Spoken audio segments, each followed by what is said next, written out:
여러분이 힘이 들 때, 스트레스 받을 때 어떻게 하십니까? 여러분들만의 그런 해소법, 해결책이 있습니까?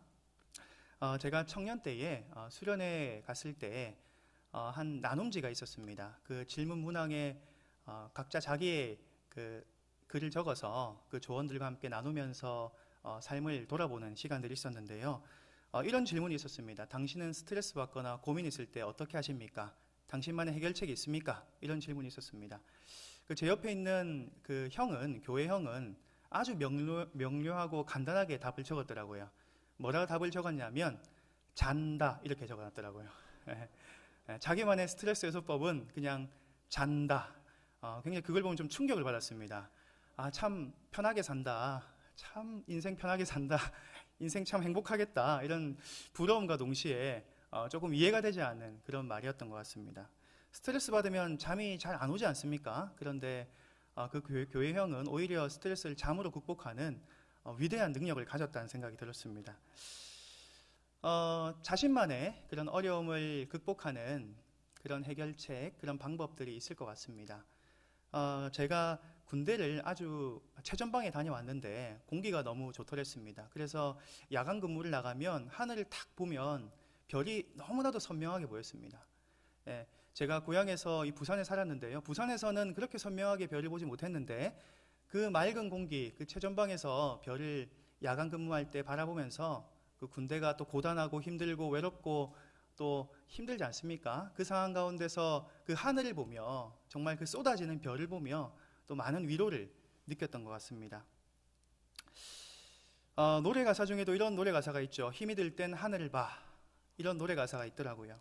우리가 겪는 여러 가지 어려움, 복잡한 상황 속에서 우리가 하늘이나 그리고 큰 산이나 또 바다를 바라볼 때 그 압도적인 스케일과 그 크기에 우리 마음이 압도되어서 잠깐 우리가 가지고 있는 고민과 걱정을 한시름 내려놓을 때가 많은 것 같습니다. 여러분들은 어떻습니까? 마음 힘들고 고민과 걱정 많을 때 여러분들은 어떠한 것으로 그것을 해결하고 해소하십니까? 오늘 본문의 시편 기자는 산을 바라봅니다. 1절 말씀을 보시면 내가 산을 향하여 눈을 들리라 나의 도움이 어디서 올까? 시편 기자는 고단하고 어려운 상황 가운데 있었습니다. 그래서 도움이 필요하다고 말합니다. 도움이 필요합니다. 그러면서 그는 산을 보고 있습니다. 나의 도움이 어디에 있을까? 과연 어디에 나의 도움이 있을까? 하면서 산을 바라보고 있습니다. 그가 바라보는 것은 산이지만 궁극적으로 그가 바라보는 것은 무엇이겠습니까? 바로 하나님을 바라보고 있는 것입니다. 그 산을 지으신 만물의 창조주이신 하나님을 바라보고 있는 것이죠. 2절 말씀을 보십시오. 나의 도움은 천지를 지으신 여호와에게서로다. 나의 도움은 천지를 지으신 여호와에게서로다. 그 산을 지으신 하나님, 나를 지으신 하나님, 만물을 지으신 하나님이 나의 도움이시다라는 고백을 하는 것입니다. 하나님을 온전히 신뢰하고 있는 것이고 그 산과 같이 꿋꿋하게 끊임없이 여전히 머물러 계시며 변함없는 사랑과 은혜로 나를 도우시는 하나님을 신뢰하고 있는 것입니다. 오늘 본문은 시편 121편으로 성전에 올라가는 노래 두 번째 시입니다. 성전에 올라가는 노래의 시의 문맥으로 보았을 때에 이 예루살렘 성전을 향하는 순례자들이 불렀던 시로 볼 수가 있습니다. 큰 절기 때마다 이 예루살렘 성전을 향하면서 노래하고 찬양하며 다시금 하나님을 향한 사랑과 그 신앙을 계속해서 되뇌이고 있는 것입니다. 그래서 여기서 말하는 그 산은 이 원어를 보면 정확하게는 복수형이 쓰였습니다. 산이라는 말이 아니라 산들이라고 쓰였고 그리고 정관사가 붙어서 그 산들이라는 원어로 사용되고 있습니다.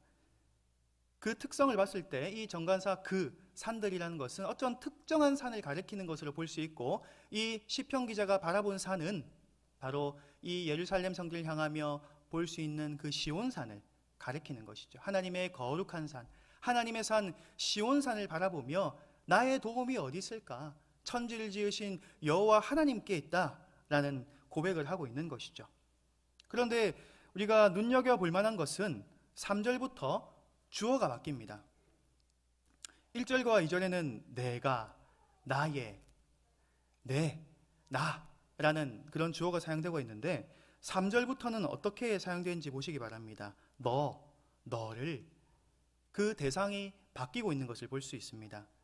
이것은 두 가지로 볼 수 있는데 자기 자신에게 너라는 표현을 하면서 다시금 더욱더 그 말씀을 신뢰하고 상기시키기 위해서 하는 목적일 수도 있고, 또 그 순례자들, 함께 동행하는 그 순례자들에게 너라고 고백하며 제사장적 축복을 선언하며 그들에게 하나님의 은혜를 선포하는 그런 역할로도 볼 수 있는 것입니다.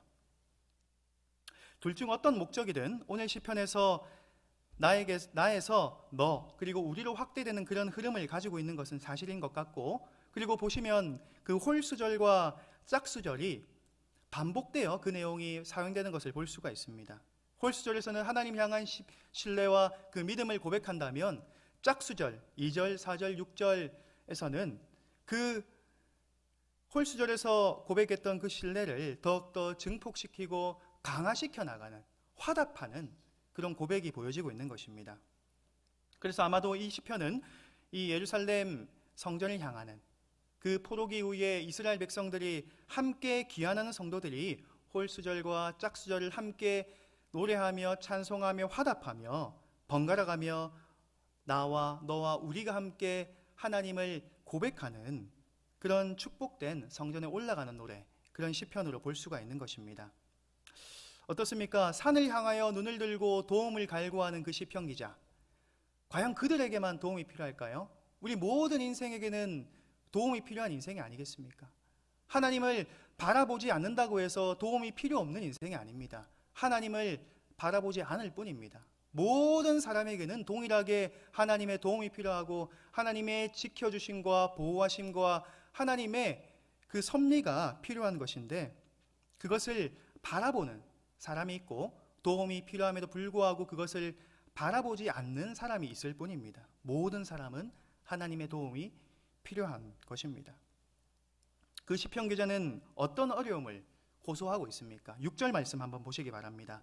6절 말씀 한번 같이 한번 읽어보겠습니다. 시작. 낮의 해가 너를 상하게 하지 아니하며.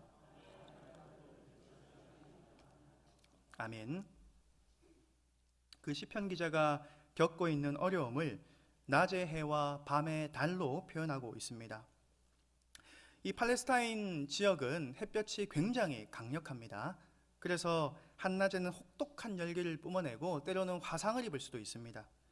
이사야서 4장 6절에 보면 낮에는 더위를 피하는 그늘을 지으며 라고 고백하고 있습니다. 그만큼 그늘이 필요한, 한낮에는 너무나도 불볕, 정말 뜨거운 더위로 그 팔레스타인 땅이 더운 그런 상황을 볼 수가 있는 것입니다. 건강한 사람일지라도 한낮에 계속 땡볕에 놓여 있으면 피곤하고 몸이 쇠약해지지 않겠습니까?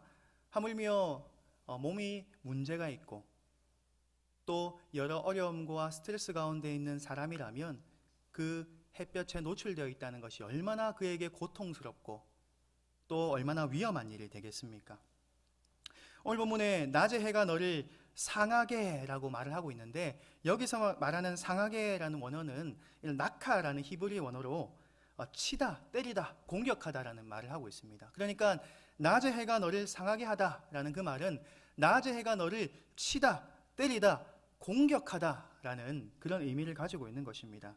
그리고 이 낙하라는 뜻은 재앙과 재해를 설명할 때 주로 사용되었던 단어라고 합니다. 우리의 모든 인생이 이와 같지 않겠습니까? 마치 타격을 입는 것 같고 그 뜨거운 열기로 화상을 입는 것 같고 그리고 공격을 당하는 것 같은 그 낮에 해가 상하게 하는 그런 상황 가운데 우리 인생이 놓여 있지 않습니까? 또 시편 기자는 밤의 달도 너를 해치 못한다라고 고백을 합니다. 밤의 달은 상대적으로 이 낮의 해와 비교해서 조금 위협이 안 되는 것처럼 느껴질 수 있지만 그렇지 않습니다.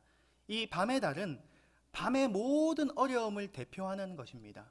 밤의 어두움, 밤의 추위, 밤의 여러 짐승들의 공격, 이런 밤의 모든 것들을 통틀어서 밤의 달이라는 단어로 표현하고 있는 것입니다. 낮의 해와 밤의 달이 너를 공격하고 너를 때리고 너를 칠 때에 바로 하나님께서 우리의 도움이 되신다는 사실이죠. 이 밤의 달과 낮의 해는 이 제휴법으로 그 달과 해가 그 낮과 밤의 전체를 위험적인 것을 다 표현하는 것으로 보시면 되겠습니다. 그래서 7절에 보면 모든 환난이라는 표현을 쓰고 있는데, 이 모든 환난이 바로 시편 기자가 겪고 있는 상황을 잘 표현하고 있는 것입니다.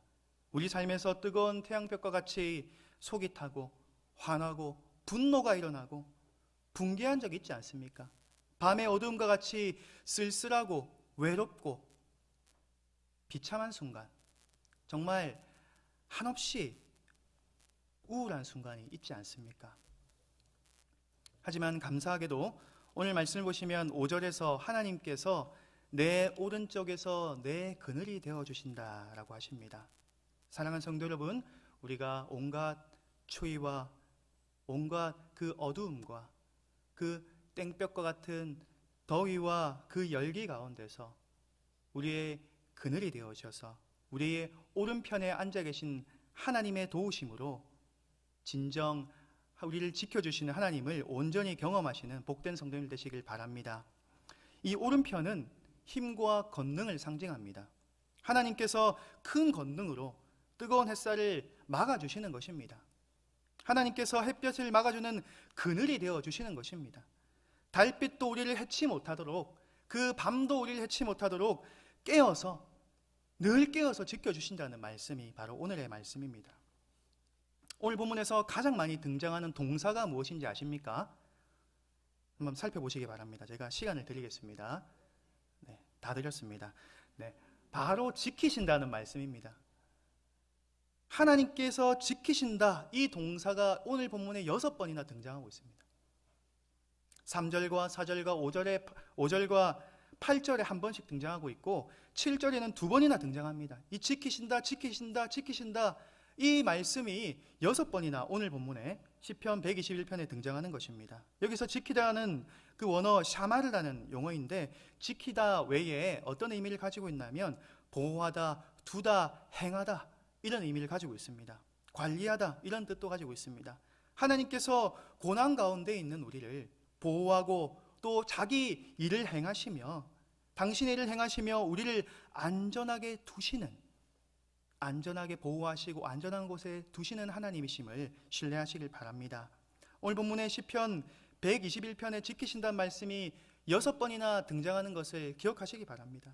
내 삶 속에서 이렇게 지키신다는 말을 계속해서 우리가 고백하며 복면복창해야 되지 않겠습니까? 시편 기자가 지키신다, 지키신다, 지키신다는 말을 끊임없이 되뇌이며 상기시키며 고백하고 찬양하는 것처럼 우리 삶에서 끊임없이 이 말씀을 복면복창하고 마치 그리스도의 군사와 같이 복면복창하며 계속해서 고백하며 찬송하며 나아가야 되지 않겠습니까?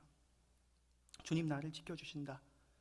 그 여행자, 그 순례자, 성전에 올라가는 그 시편 기자의 삶 속에서 우리 인생이 여행자, 순례자와 같지 않습니까? 나그네와 같지 않습니까? 주님 나를 지켜주신다. 그 고백을 늘 하시며 주님의 도우심을 경험하시길 축복합니다. 우리가 신앙생활하면서 더욱 깨닫는 것이 무엇입니까? 하나님 말씀이 끊임없이 말씀하는 것이 무엇입니까? 바로 사람을 의지하는 것이 아니라, 귀인을 의지하는 것이 아니라 하나님을 의지하라는 말씀이 아니겠습니까? 시편 146편 3절부터 이런 말씀이 있습니다. 귀인들을 의지하지 말며 도울 힘이 없는 인생도 의지하지 말지니 그의 호흡이 끊어지면 흙으로 돌아가서 그날에 그의 생각이 소멸하리로다. 야곱의 하나님을 자기의 도움으로 삼으며 여호와 자기 하나님에게 자기의 소망을 두는 자는 복이 있도다. 아멘. 우리 앞에 고민과 고난과 역경이 찾아오게 되면 가장 먼저 나의 도움이신 하나님께 기도하시길 바랍니다. 우리는 먼저 자신의 경험에 의지할 때가 많고 귀인에게 잽싸게 찾아갈 때가 많은 것 같습니다. 문제가 일어나면 하나님 어떻게 해야 되겠습니까? 하나님 말씀하여 주십시오. 하나님께 먼저 지혜롭게 여쭙는 복된 성도들 되시길 바랍니다. 우리의 경험과 능력, 겉으로 보면 좀 대단해 보일지도 모릅니다. 내가 다른 사람보다 좀 똑똑하고 또 배운 게 있고 처세술도 있고 또 경험도 많아서 이런 문제는 이렇게 해결하면 돼. 또는 저 귀인은 저 사람에게 물어보면 정답이 있을 것 같다. 저 사람은 내가 이 문제를 해결하는 해결책과 키를 들고 있을 것 같다. 그래서 우리가 잽싸게 찾아가거나 자신의 생각을 의지할 때가 많지 않습니까? 하지만 가장 먼저 의지해야 하고 가장 먼저 찾아가야 할 분이 바로 하나님이심을 믿으시길 바랍니다. 귀인은 어떻습니까? 지혜롭고 경험이 많고 능력이 있는 것 같지만 그 귀인도 하나님 앞에서는 죄인일 뿐입니다. 자신의 입장과 자신의 여건과 환경을 절대적으로 초월할 수 없는 사람인 것입니다. 그래서 때로는 자신의 입장과 자신의 상황으로 인해서 불순한 의도를 가지고 행하거나 말할 때가 참 많다는 것을 느끼게 됩니다. 물론 하나님께서는 사람을 통해서 역사하십니다. 절대 사람을 무시하거나 그 관계를 부정하는 것이 절대로 아닙니다. 하나님께서 귀한 교훈과 가르침을 사람을 통해서 주실 때가 너무나도 많습니다. 하지만 그 겉면과 그 위로도 과연 하나님의 영광에 비추어서 살펴보아야 하며 하나님이 기뻐하신 뜻인지 우리가 늘 분별해야 함을 믿으시길 바랍니다.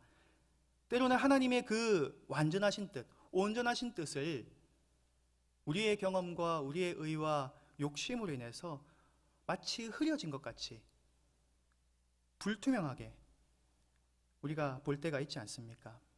명확하고 깨끗하게 하나님의 뜻을 보는 것은 하나님의 기쁨이 되는지, 이것이 하나님의 영광이 되는지를 살펴보아야 하는 것입니다.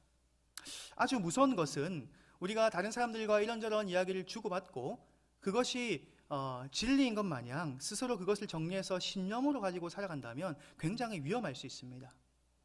하나님의 말씀, 하나님의 뜻만이 진리이고 우리의 신념이 되어야 하는데 나의 정리된 그 사고가 나의 신념이 되어버리면 나와 내 주변의 사람들이 위험에 처할 수도 있습니다. 그래서 하나님의 뜻을 마치 흐리게 보는 그런 안타까운 일을 초래할 수도 있는 것입니다. 사랑하는 성도 여러분, 나의 경험도 또 기인의 말도 가르침도 하나님의 영광에 비추어서 선명하고 깨끗하게 살펴서 하나님의 기뻐하는 뜻을 살펴보이시며 그대로 살아가시는 귀하고 복된 성도들 되시길 바랍니다. 그런 점에서 우리는 가장 먼저 사람을 의지하는 것이 아니라 하나님을 의지해야 하는 것이고 하나님께 먼저 기도하며 하나님 어떻게 해야 하겠습니까? 나에게 말씀하여 주십시오라고 하나님께 나아가는 지혜로운 성도님들 되시길 바랍니다. 민수기 23장 19절을 말씀합니다. 하나님은 사람이 아니시니 거짓말을 하지 않으시고 인생이 아니시니 후회가 없으시도다. 어찌 그 말씀하신 바를 행하지 않으시며 하신 말씀을 실행하지 않으시랴. 하나님은 사람이 아니기 때문에 거짓말하지 않으시고 인생도 아니하시니 후회도 아니하신다 말합니다. 그 말씀하신 바를 신실하게 이행하시고 반드시 지키시는 분입니다. 우리 인간은 자신이 말한 것도 당장 몇 시간 후에 어길 때도 있는 연약한 존재들이죠. 사랑하는 성도 여러분, 하나님이 신실하다는 사실을 믿으십니까? 과거 개역 한글 성경을 보면 이 고린도전서 10장 13절을 보면 하나님은 미쁘사라는 표현을 씁니다. 하나님 미쁘사. 그 뜻이 무엇입니까? 하나님은 믿음직하시다, 신실하시다, 믿어 의심치 않는다라는 뜻입니다. 하나님께서는 악한 의도가 없습니다. 거짓말이 없습니다. 자기 유익이 없으십니다. 이기심이 없으십니다. 오직 신실하시고 완전하시고 자기 백성을 위해서 그 약속을 지키시는 하나님이십니다. 인자와 진실이 풍성하신 하나님이신 것입니다. 그래서 어떤 상황 가운데서도 자기 백성을 지극히도 사랑하시며 그 백성을 포기하지 않으시고 놓지 않으시고 지켜주시는 하나님이심을 믿으시길 바랍니다. 북아메리카에 나바호라는 인디언 부족이 있습니다. 그 부족은 마을에서 남자아이가 태어나면 대대적으로 성년식을 거행한다고 합니다. 이 성년식의 잔치가 끝나고 그 사내아이가 그 성년이 되는 마지막 관문으로 소년을 깊은 숲속으로 데리고 갑니다.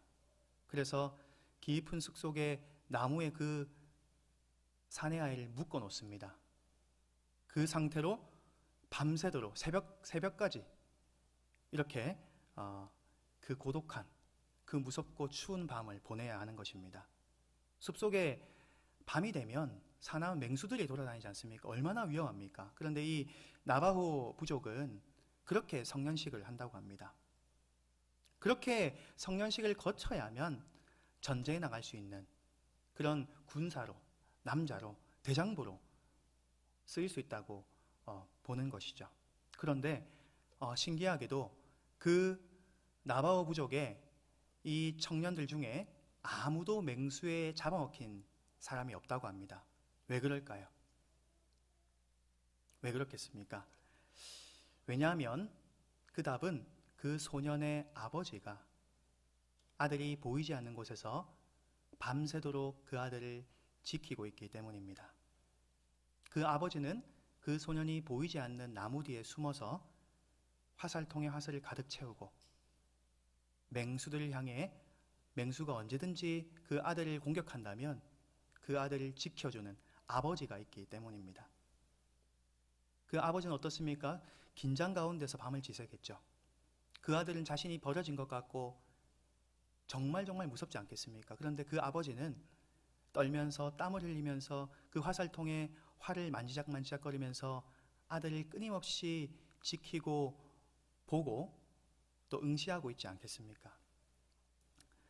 사랑하는 성도 여러분, 하나님께서는, 우리 아버지 하나님께서는 우리를 지켜주시는 분이십니다. 그것도 졸지 않으시고 주무시지 않으시고 우리를 지키십니다. 3절과 4절 말씀을 함께 한번 읽어보겠습니다. 3절 4절입니다. 여호와께서 너를 실족하지 아니하게 하시며 너를 지키신 이가 졸지 아니하시리로다. 이스라엘을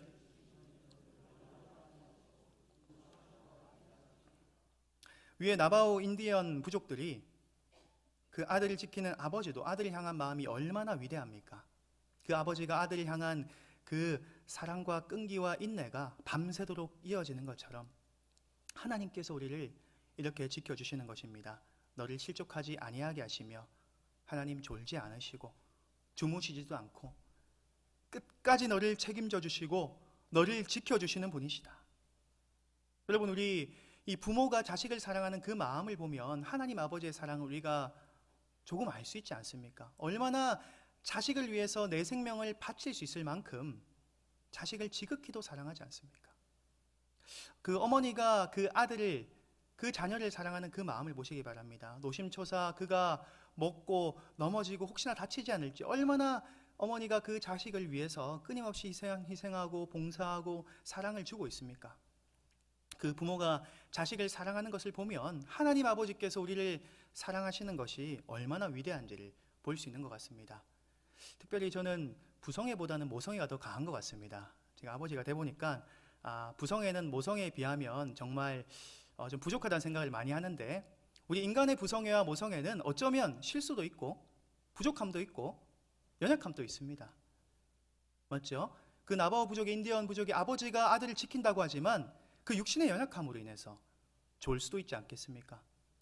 또 피곤하여서 쓰러질 수도 있지 않겠습니까? 하지만 하나님 아버지께서는 그 모든 부성애와 모성애를 뛰어넘으시고 영원토록 평생토록 우리를 사랑하시며 지켜주시는 하나님이심을 믿으시길 바랍니다. 당시 팔레스타인의 그 풍속 제사를 보면, 그 신화의 내용을 보면 그 어떠한 신이 특정한 계절에 잔다는 표현이 있습니다. 그래서 A라는 신이 있다면 A라는 신이 가을에 자면 어떻게 되겠습니까? 가을에 A라는 신에게 요청할 수 없지 않겠습니까? 그래서 B라는 신에게 찾아가야 됩니다. 근데 B라는 신이 또 겨울에 자면 어떻게 되겠습니까? 또 C라는 신에 찾아가야겠죠. 예. 이런 인간이 만들어낸 신에 우리는 의지하는 것이 아니라 하나님은 우리 전 인생을 통틀어서 부재가 없으십니다. 무소부재하시며 늘 살아계시고 언제 어디서나 모든 시공간을 초월해서 우리의 전 인생과 전 삶을 책임져 주시는 신실하신 하나님이심을 믿으시길 바랍니다. 그래서 하나님께서 잠시도 우리를 눈을 떼지 않으시고 눈동자와 같이 우리를 지켜주신다는 사실이 끊임없이 하나님의 말씀에 선포되고 있지 않습니까? 그래서 우리가 어떻게 평안을 누리고 있습니까? 하나님의 그 지켜주심과 보호하심 때문인 것입니다. 시편 4편 8절에 보면 내가 평안히 눕고 자기도 하리니 나를 안전히 살게 하시는 이는 오직 여호와이시니이다. 나를 안전히 살게 하는 이는 여호와 하나님입니다. 하나님 때문에 내가 평안히 눕고 자기도 합니다.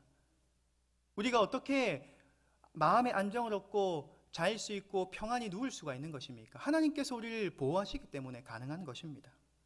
하나님께서 보호하시며 늘 우리와 함께 하시는 임마누엘의 하나님, 하나님이 우리와 함께 계시다. 하나님께서 함께 하신다. 그 임마누엘의 하나님께서 졸지도 않으시고 주무시지도 아니하시고 늘 우리의 도움이 되어 주시는 것입니다. 그 시편 기자는 이 고백을 자신에게도 하는 말이지만 너라는 대상을 두고 축복하며 8절에 이렇게 고백하고 있습니다. 여호와께서 너의 출입을 지금부터 영원까지 지키시리로다. 아멘. 여호와께서 너의 출입을 지금부터 영원까지 지키신다. 여러분, 출입이 무엇입니까? 여기서 말하는 출입은 그냥 우리가 현관문, 대문, 방문 왔다 갔다 이야기하는 그 순간 지키신다는 뜻이 아니라 여기서 말하는 출입은 내 인생을 통틀어서 나의 전 인생을 지금부터 영원토록 지키신다는 그 말씀입니다. 내가 들어가고 나오는 것, 그리고 예루살렘 성전을 향해서 떠나는 그 순례의 여정, 내 인생의 그 여행길 가운데서 하나님께서 지키고 보호하시고 지금만 지키시는 것이 아니라 영원토록 지키신다는 그 말씀인 것입니다. 우리가 축도할 때 목사님들이 또 이렇게 이야기하지 않습니까? 주 예수 그리스도의 은혜와 하나님의 사랑과 성령의 교통하심이 지금부터 영원토록 함께 있을 것이다. 지금부터 영원토록을 우리가 첨언해서 고백하는 것이 무엇입니까? 하나님께서 그러하시기 때문에 그 말씀을 축도할 때, 강복을 선언할 때 그 말씀을 첨언해서 말하지 않습니까? 하나님께서는 우리를 지극히도 사랑하셔서 그 아들 예수 그리스도를 우리에게 주셨고 그 예수 그리스도를 통해서 하나님께서 우리를 얼마나 사랑하시는지를 확증하셨고 그 확증을 통해서 늘 우리를 지키시는 분이십니다. 그리고 하나님께서는 자기 이름을 위해서 끊임없이 우리를 지키고 보호하시는 하나님이심을 믿으시길 바랍니다. 우리가 이것을 보면 감사할 것밖에 없습니다. 우리의 의나 우리의 자랑이나 우리의 행위나 공로가 끼어들 공간이 없습니다. 그렇기 때문에 우리는 단 한순간도 나의 자랑이 아니라 나의 자랑, 나의 의 모든 것들을 배설물로 두고 하나님의 그 주권적인 사랑, 하나님의 주권적인 은혜, 하나님의 그 주권적인 견인, 하나님의 그 주권적인 보호하심만 우리 찬양과 감사의 제목이 되어야 함을 믿으시길 바랍니다. 하나님께서는 하나님의 사랑하는 자녀를 지키십니다. 아까 그 나바오 부족, 그 사내 아이가 처했던 그 상황과 시험처럼 때로는 하나님께서는 우리가 더 성숙하도록, 더 강해지도록 우리를 어려움 가운데 때로는 내버려 둘 때도 있으십니다. 광야에서 오랜 기간 동안 그들이 생각했던 기간보다는 길었을 것입니다. 연단되고 먹을 것도 부족하고 씻을 수도 없고 참 살기 어려웠던 광야의 생활을 기억해 보시기 바랍니다. 하나님께서는 그 이스라엘 백성에게 광야의 길을, 광야의 상황을 허락하여 주셨습니다. 이 나바오 부족의 인디언 부족, 이 사내 아이의 밤새도록 춥고 외롭고 그 맹수의 공격에도 내버려 두었던 것처럼 하나님께서는 우리를 더 연단시키고 더 성숙하고 더 강해지도록 때로는 우리를 내버려 두십니다. 하지만 결코 우리를 그냥 두지 아니하시고 눈동자와 같이 지키시고 환난 중에서도, 모든 환난 중에서도 우리를 보호하심을 믿으시길 바랍니다. 하나님이 우리를 지은 것, 그리고 하나님께서 나의 도움이 되는 것은 결코 분리할 수가 없습니다. 우리는 하나님의 피조물이 아닙니까? 하나님께서 우리를 사랑하셔서 태초부터 예정하시고 우리를 지으셨지 않습니까? 그 지으신 하나님의 뜻이 여전히 우리 가운데 있기 때문에 우리의 도움이 되어주신다는 사실입니다. 우리를 지으신 것, 우리의 도움이 된다는 것은 절대로 별개가 아니라는 것입니다. 시편 기자는 산을 보며 그 산을 지으신 여호와 하나님, 해와 달과 별을 지으신 그 주관하시는 여호와 하나님을 끊임없이 신뢰합니다. 그리고 그 피조물을 사랑하시는 것과 같이 나를 사랑하시고 끊임없이 나를 도와주시는 분이심을 믿고 있는 것입니다. 우리가 이것을 직접 본 것은 아닙니다. 하나님이 이 땅을 창조하실 때 우리가 직접 보았습니까? 그렇지 않습니다. 이 세상 만물의 창조 질서의 원리를 우리가 어떻게 이해할 수 있겠습니까? 우리는 절대로 이것을 이해할 수 없습니다. 과학으로 아무리 우리가 하나님께 다가가려고 해도 하나님의 지혜는 우리 인간의 지혜로 감히 닿을 수 없는 영역에 있는 것이죠. 욥은 끊임없이 고통을 당했고 말미에 하나님께서 욥에게 말씀하시지 않습니까? 38장 4절에 보면 내가 땅의 기초를 놓을 때에 네가 어디 있었느냐? 네가 깨달아 알았거든 말할지라. 내가 이 땅을 창조할 때 네가 어디 있었냐? 이 땅의 질서와 이 땅의 기초를 네가 과연 이해할 수 있겠냐? 라는 하나님의 말씀이 욥에게 이루어집니다. 욥과 마찬가지 우리는 하나님께서 이 땅을 창조하신 것, 그 기초와 행하신 일들을 다 우리의 상식과 지성으로 이해할 수 없습니다. 그것을 믿음으로 받아들였을 뿐입니다. 또한 하나님께서 나를 향한 그분의 돌보심도 어쩌면 우리는 다 이해할 수 없습니다. 마치 하나님께서는 그 부족의 사내아이가 혼자 버려진 것 같았지만 우리를 늘 등 뒤에서 지켜주시고 보호하신다는 사실을 우리가 미처 다 깨닫지 못하고 살아갈 때도 있지 않습니까? 나의 이해와 느낌으로 하나님을 아는 것이 아니라 그분의 본성과 그분의 성품과 그분의 주권적인 행위에 하나님의 역사가 달려있기 때문에 우리가 전적으로 그분을 신뢰하며 믿고 따라가야 함을 기대하시기 바랍니다.